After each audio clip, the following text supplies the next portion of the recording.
साथियों नमस्कार, सादर प्रणाम। आज नववर्ष का पहला दिन है। आज शुभकामनाओं का दौर चल रहा है।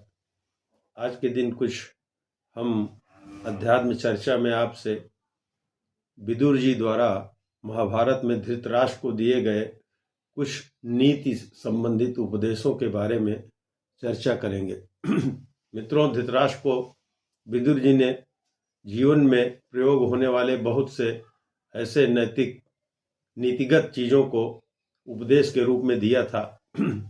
उस पर आपसे चर्चा करना चाहते हैं। विदुर जी ने बताया धृतराष्ट्र को, अक्रोधेन जयेत क्रोधम, साधूनाम साधुना जयेत, जयेत कदर्पम दानेन, जयेत सत्येन चानृतम।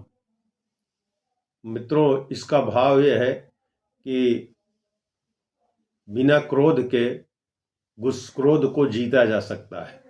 कोई क्रोधी व्यक्ति है तो उससे उदारता और करुणा के साथ बिना गुस्सा किए हुए ही उसके क्रोध को कम किया जा सकता है। और दुष्ट व्यक्ति को अच्छे आचरण, अच्छे व्यवहार से जीता जा सकता है। और किसी कृपण व्यक्ति को दान से जीता जा सकता है।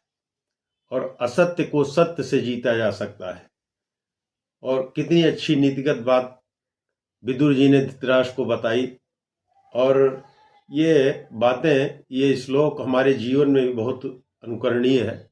इसको हम लोग अपने जीवन में धारण करके अपने जीवन में, अपने व्यवहार में, अपने आचरण में सुधार ला सकते हैं।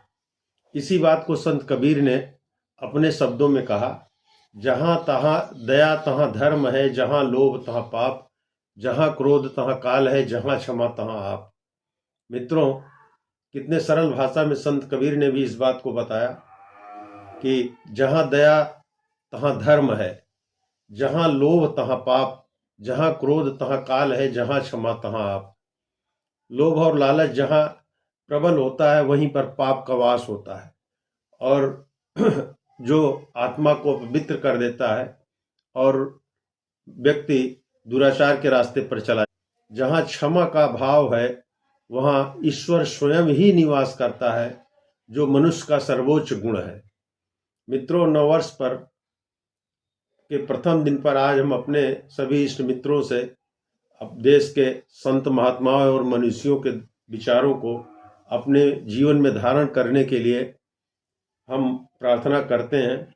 और यदि इन नीतियों पर, इन विचारों पर, संतों महापुरुषों के हम चलते हैं, उसको जीवन में धारण करते हैं, निश्चित ही सभी हमारे जनमानस का जीवन आनंद और सुख से भर जाएगा और घृणा, ईर्ष्या, द्वेष स्वतः ही समाप्त हो जाएगा। नववर्ष पर हमारी यही शुभकामना है। मित्रों, इन गुणों को और इन आध्यात्मिक संतों के संदेश को हम लोग अपने जीवन में धारण करने का प्रयास करें, जिससे हमारे जीवन में सर्वांगीण विकास होगा। धन्यवाद।